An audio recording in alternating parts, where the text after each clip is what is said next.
नमस्कार, यूपी की बात में आप सभी का स्वागत है और मैं हूं आपके साथ ज्योति सिंह। लोकसभा चुनाव के पहले चरण में यूपी की कैराना लोकसभा सीट पर पहले चरण में ही मतदान होना है। शामली जिला पहले मुजफ्फरनगर जिले की चर्चित तहसील हुआ करती थी, अब नया जिला बन गया है जो कैराना लोकसभा सीट के तहत आता है। शामली जिले के मतदाताओं से यूपी की बात की टीम ने सियासी माहौल परखने की कोशिश की। तो आइए जानते हैं इस सीट पर शामली जिले के मतदाताओं का क्या कुछ कहना है।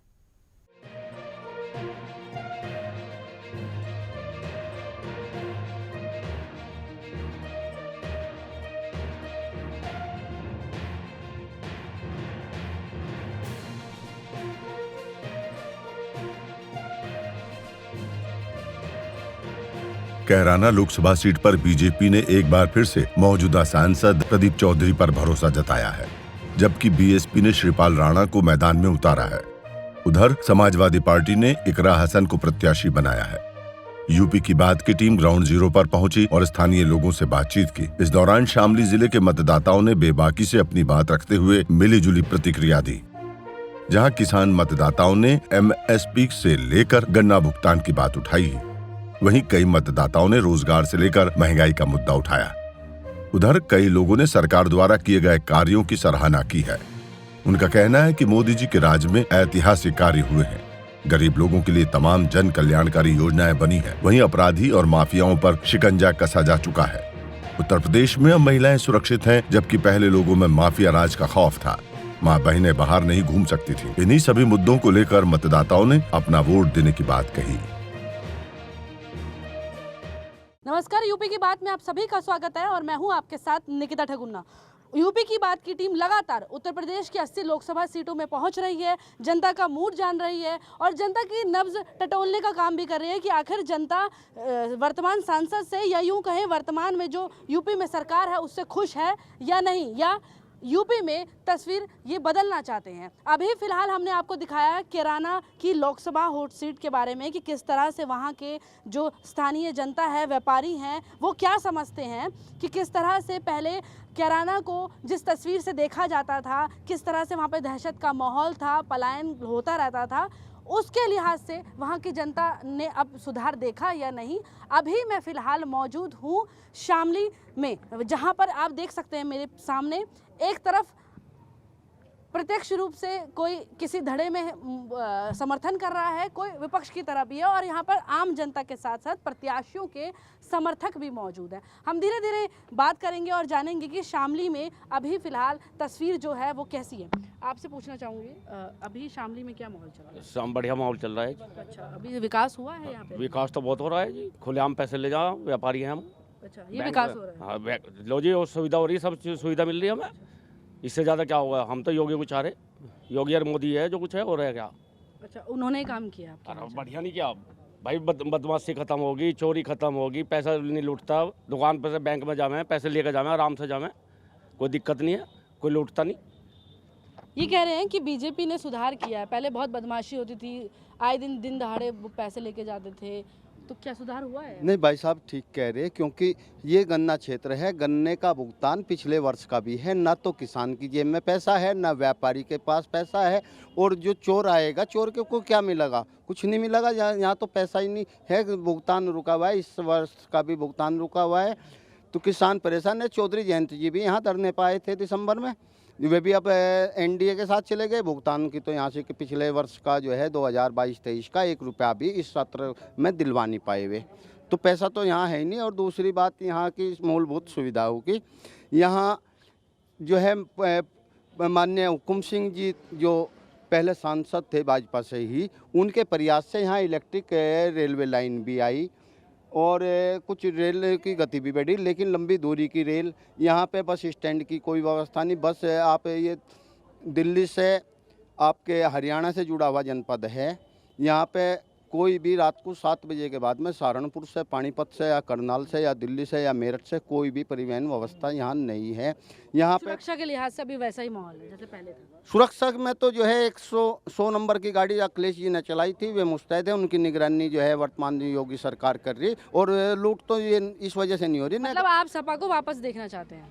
नहीं, लूट ये नहीं हो रही साहब। या बात सपा की नहीं है, मैं ना सपा का समर्थक हूँ, मैं एक किसान हूँ, मैं किसान की बात करूँगा। अगर किसी को बदबू आती है, कांटेक्ट लगाते हैं, किले ठोकते हैं किसान के रास्ते में, किसान की बात नहीं सुनवाई नहीं होती। सुनवाई कौन करा? आज तक प्रधानमंत्री जी ने 13 महीने आंदोलन चला, 750 किसानों की शहादत हुई, एक मीटिंग भी प्रधानमंत्री जी ने किसानों के साथ नहीं की, ऐसी कोई वार्ता नहीं की, ऐसा कोई समाधान किसानों को नहीं दिया गया या कोई आश्वासन नहीं दिया गया जिससे किसान जो है अपने जो पहले जुमला था अब उसके जुमले की गारंटी कर दी, लेकिन उस गारंटी में किसान का कहीं भी हित नहीं है।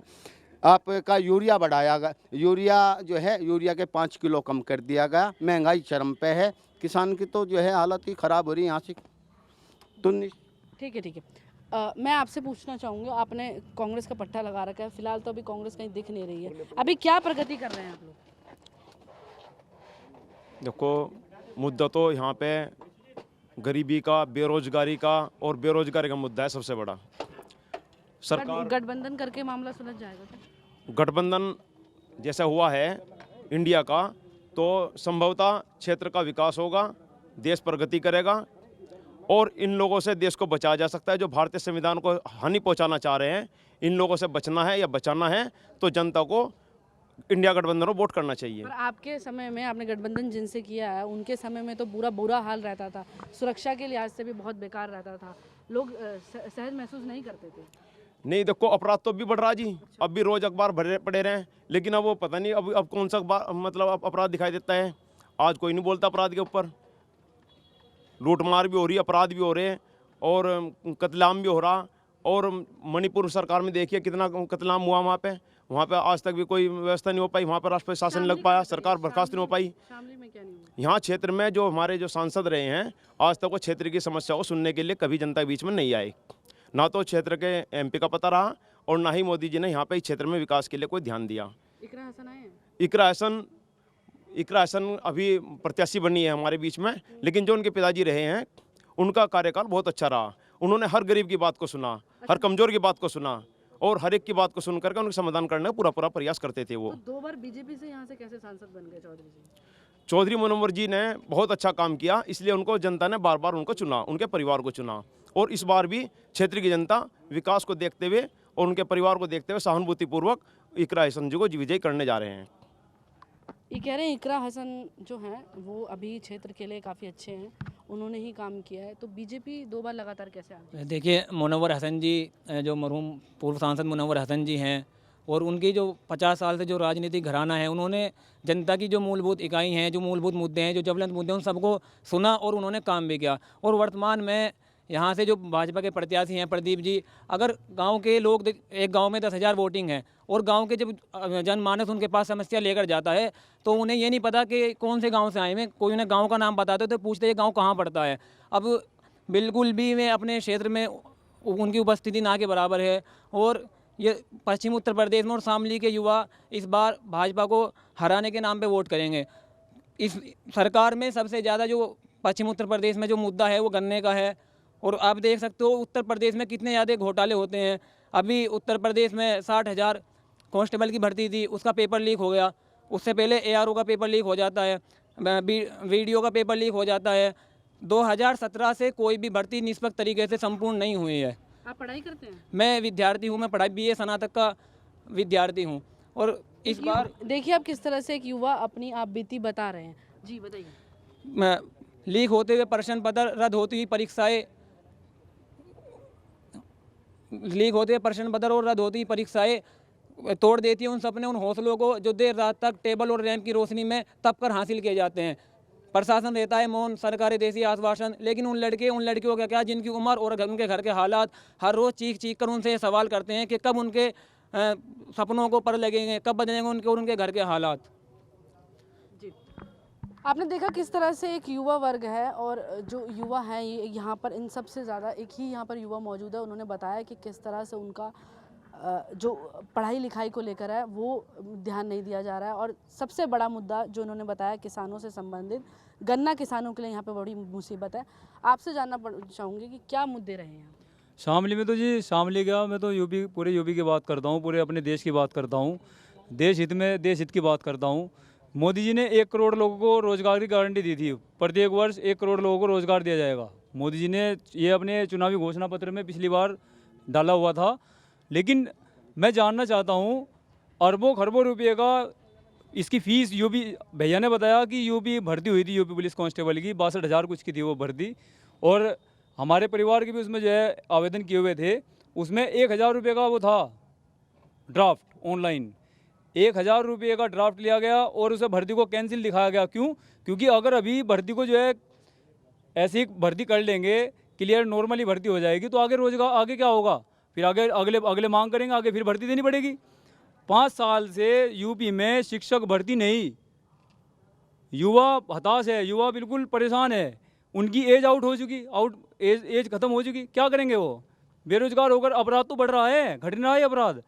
जब शिक्षित युवा उसको रोजगार नहीं मिलेगा तो वो क्या करेगा? मैं जानना चाहता हूँ यूपी सरकार से और केंद्र सरकार से, मैं जानना चाहता हूँ क्या हुआ, युवाओं को क्या सपने दिखाए थे और क्या किया उनके साथ। दूसरी बात, इसने पेंशन का, केंद्र सरकार ने पेंशन का वादा किया था, पेंशन बहाली की, वो पेंशन पर रोक लगा रखी। और विधायकों को पेंशन उनकी जारी है आज भी, विधायकों को, सांसदों को। मेरा संसदीय क्षेत्र कैराना है लोकसभा, इसमें प्रदीप चौधरी जी, हमें तो प्रदीप जी का निवास ही नहीं पता कहाँ है, आज तक शामली में आते तो है नहीं। मनोहर हसन जी की मैं बात करता हूँ, मरहूम जो सांसद मनोहर हसन रहे, पूर्व सांसद हमारे, वो क्यों जीते बार बार? उन्होंने विकास किया, उन्होंने लोगों की समस्याओं को सुना, उन पर अमल किया, इसलिए उनके आज भी पूछ है। और यहाँ पे इसी वजह से इकरा हसन जी मजबूत स्थिति में है। तो इस बार इकरा हसन को जिताएंगे? हाँ जी, हम तो उसे जिताएंगे जी, गठबंधन। तो अभी मेरे साथ मौजूद हैं किसान यूनियन के राष्ट्रीय अध्यक्ष, उनसे बात करेंगे, उनसे जानेंगे कि पश्चिमी यूपी में किसानों की समस्या कौन हल करेगा। आपसे जानना चाहूँगी पहले कि जो किसानों का जो मुद्दा है, बहुत बड़ा जो समस्या है उनके सामने आ रही है, उनका कहना है कि जो इनको एमएसपी है वो नहीं मिल पाती है उतने रेट में। अगर किसान उस पर ठप्पा लगा दे, अगर किसान एक स्ट्रिक्ट होके वो चीज़ एक्शन करे तो इससे समस्याएं काफ़ी हल हो जाएंगी। तो आप खुद मानते हैं ये चीज़ होगी अगर, तो किसानों को फ़ायदा होगा? देखो, जो भी सत्ता में आता है वो किसानों से वादे करता है तब आता है। जब विपक्ष में होते हैं तो सब हमारे हमदर्द होते हैं, और जब सत्ता में जाते हैं तो वो उद्योगपतियों के मित्र हो जाते हैं और उनकी गोदी में बैठ जाते हैं। माननीय मोदी जी जब गुजरात के मुख्यमंत्री थे तब सबसे पहले एमएसपी को लेकर एक कमेटी बनी थी, उसके अध्यक्ष ये थे, और इनकी अध्यक्षता में ये प्रस्ताव पास हुआ था और इन्होंने कहा था कि किसान को एमएसपी मिलनी चाहिए। और जब ये विपक्ष में थे, राजनाथ सिंह जी इनके राष्ट्रीय अध्यक्ष थे, जंतर मंतर पर आंदोलन होते थे, तो किसानों के मंच पर जाकर इन्होंने घोषणा की कि हम आपके मुद्दों को मानेंगे और एमएसपी की गारंटी की जो है उस पर अमल करेंगे और स्वामीनाथन की रिपोर्ट को लागू करेंगे। लेकिन जब ये सत्ता में आए तो इनको अडानी, अंबानी और तमाम उद्योगपति मित्र मिल गए, तो अब ये किसानों को भूल गए, और इसी भरोसे पर, इसी आश्वासन पर किसानों ने इनको वोट देकर सत्ता में पहुंचाने का काम किया था। लेकिन अब स्थिति ये हो गई है कि किसान एक कोने में चला गया है, किसान से वो बातचीत करने को तैयार नहीं। दिल्ली में 13 महीने आंदोलन चला, 7 दौर की बातचीत होने के बाद इन्होंने कहा कि हमने आपके 2 मुद्दे मान लिए। पूरा देश जानता है, इन्होंने कहा था कि हमने एक तो पराली पत्ती वाला कानून और दूसरा जो है बिजली अधिनियम, इनको मान लिया है, लेकिन वो आज भी लागू हैं, वो इनकी बातें झूठी हुई। इसके बाद 12 दौर की बातचीत चली, कोई निष्कर्ष नहीं निकला।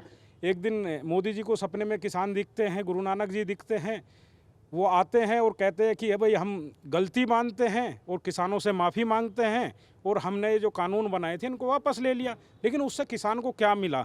इन्होंने हमारे घर में एक सांप छोड़ दिया, उसको बाद में पकड़ लिया, हमको तो कुछ नहीं मिला। आपने जो काले कानून दिए थे उनको वापस ले लिया, किसान के हित में तो कुछ नहीं किया।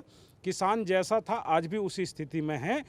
अब किसान जब भी आंदोलन कर रहा है, ये कहते हैं कि आंदोलन कर, हम सारे मुद्दे वो बात कर रहे हैं जो इन्होंने हमसे वादे किए हैं, चाहे वो एमएसपी का मुद्दा हो, चाहे स्वामीनाथन का मुद्दा हो, या जितने भी मुद्दे हैं, गन्ना भुगतान का मुद्दा हो या पेंशन का हमारे भाइयों का मुद्दा, सारे मुद्दे वो हैं जो इन्होंने बातचीत करके और आश्वासन देके सत्ता में लौटे। लेकिन गद्दी पर बैठने के बाद ये भूल गए। अब इनको एक ही बात है कि चंदा दो और धंधा लो।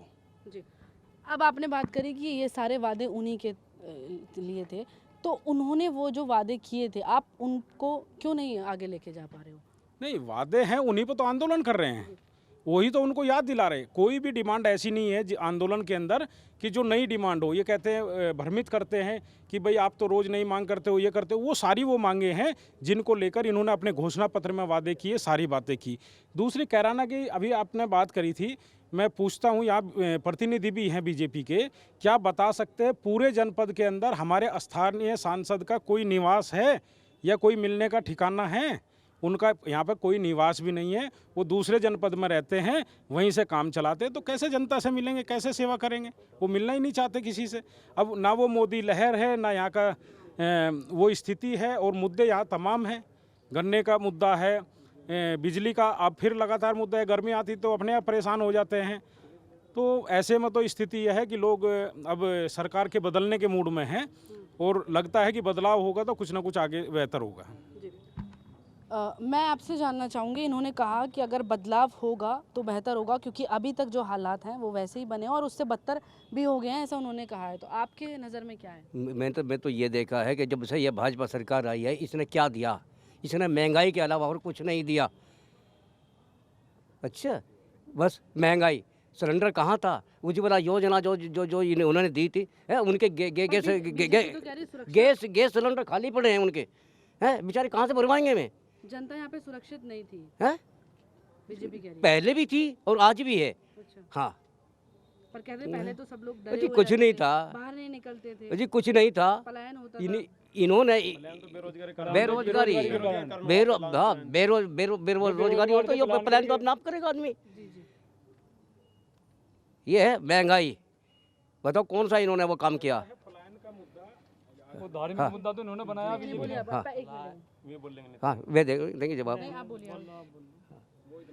बस चलिए आपसे जानते हैं, शामली की बात करूं अगर मैं, तो शामली में क्या विकास हुआ अभी तक? चलिए खैर, पहले तो धन्यवाद आपका कि आप हमारी बात, कैराना लोकसभा की बात देश तक पहुंचाना चाहते हैं। और देश का मूड कुछ भी हो, कैराना लोकसभा पे पर इस बार सरकार बदलने का मूड है।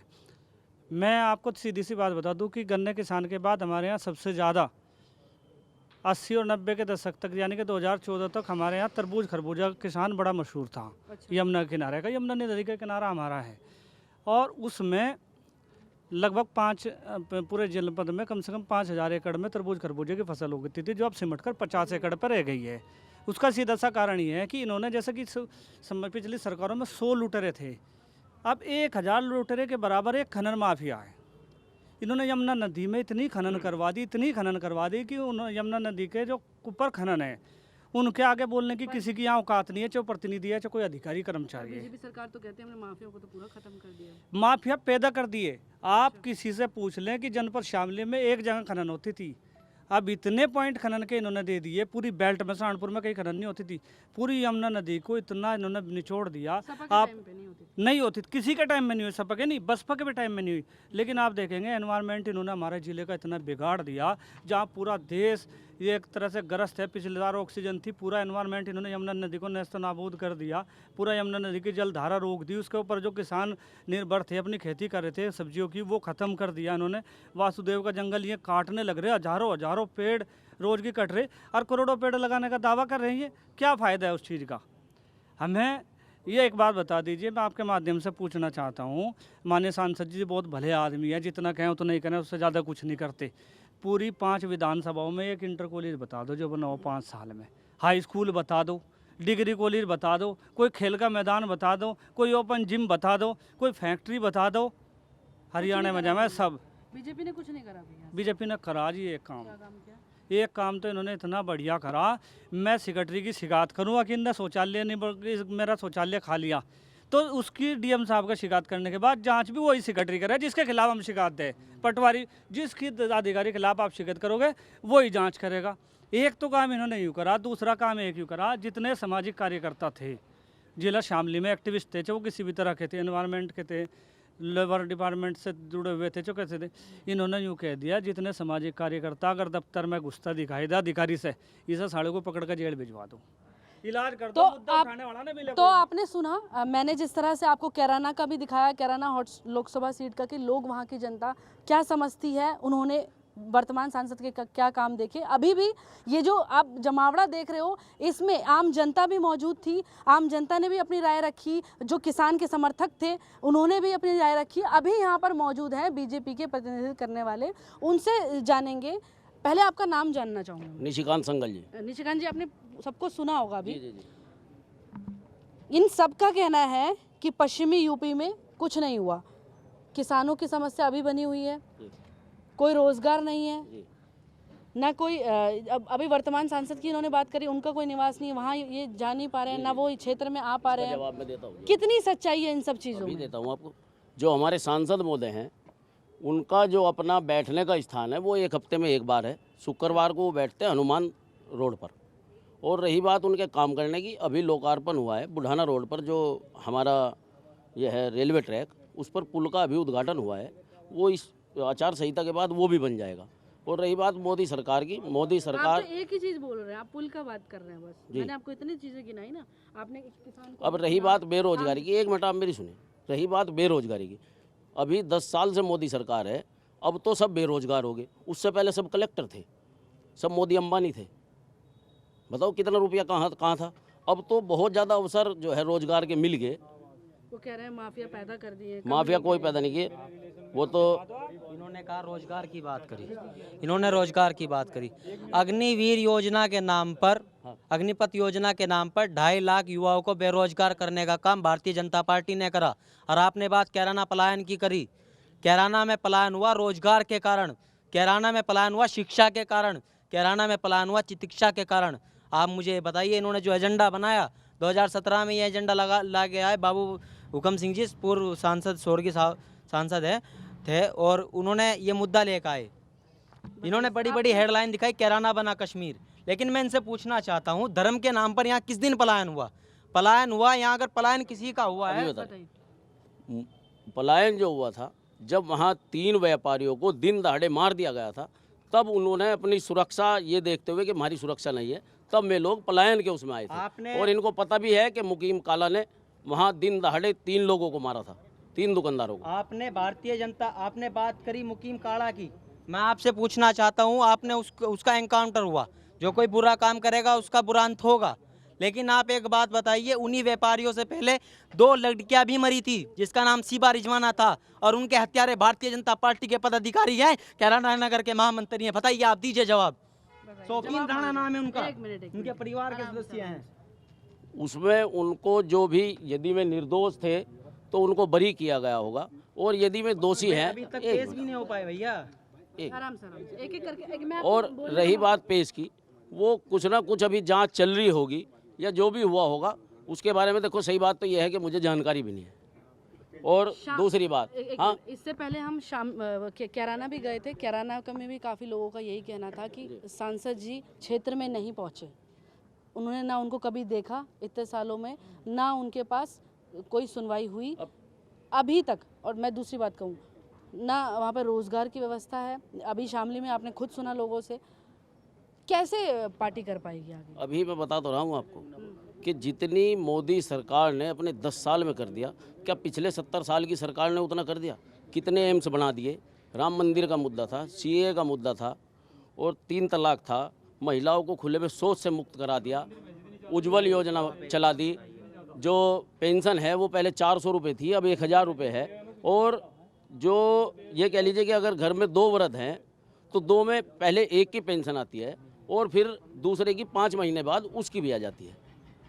अच्छा, आप इस बात से तो नहीं नकारेंगे, आप लगातार ये सुन रहे हैं कि रोजगार जो युवा वर्ग है, वहाँ पे एक युवा है जिनको सुना भी होगा आपने। अच्छा, बेरोजगारी की जो समस्या वो हल हो पाएगी इस बार? बिल्कुल हो पाएगी। और मैं आपको बता दूं, हमारी शामली में मेडिकल कॉलेज दे दिया, अपनी जो रेलवे लाइन है वो विद्युतीकरण हो गया, सेमी गवर्नमेंट है। और मैं आपको बता दूं कि नीट के पेपर 5 मई को हैं। उसके बाद जो सरकार से, जो भी डाटा सरकार से आएगा, उन्हीं बच्चों के एडमिशन होंगे, ना कि उनमें रुपए लिए जाएंगे। मेरी बात का जवाब दीजिए। नीट के पेपर में सभी बच्चों के लिए एक जैसा एनालिसिस होता है, लेकिन नीट के पेपर में जो नंबर आते हैं वो आरक्षण के आधार पे नंबर दे दिए जाते हैं। उनको उनको सीट मिल जाती है। लेकिन भाजपा सांसद की एक लड़की जिसके नीट में स्कोर कम था, उसको जो सीट की जो नियमावली होती है, नियमावली को बदल के उनको MBBS की सीट दे दी गई। आप ये कैसे कर रहे हैं, बताइए, जवाब दीजिए इस चीज़ में। कितनी सच्चाई है इस बात में? आवास योजना के बारे में बताना चाह रहा था।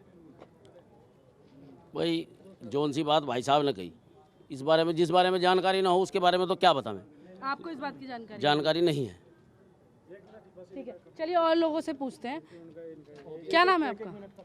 जी, मैं नवनीत गमरे, जिला अध्यक्ष अटिवा शामली।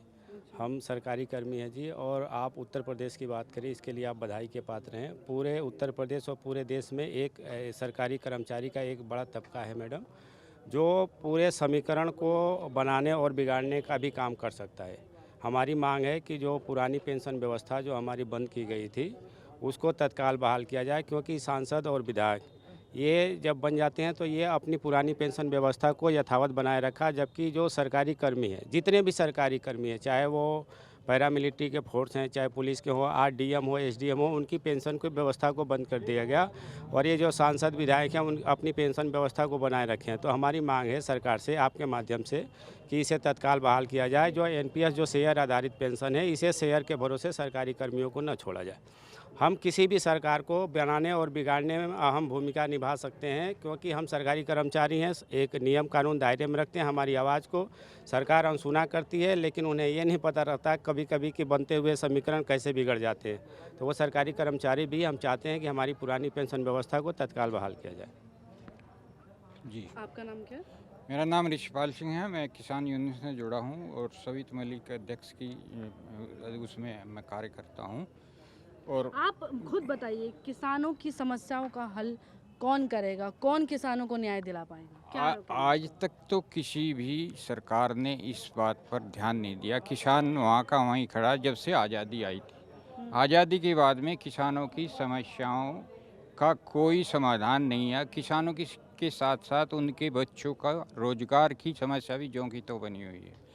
इस सरकार में बहुत बार ये हुआ है कि कोई भी भर्ती के लिए वो किया गया कार्यक्रम वो रद्द होता चला जा रहा है। इससे रोजगार के विषय में हर नौजवान चिंतित है। यहाँ के क्षेत्र का जो भी सांसद इस बात की गारंटी देगा, हम उसकी तरफ ही जाएंगे, न कि चेहरा देख कर जाएंगे। बदलाव करेंगे? बदलाव करने का मूड इसलिए है कि जो हमारी समस्याएं हल करेगा वो कोई भी हो,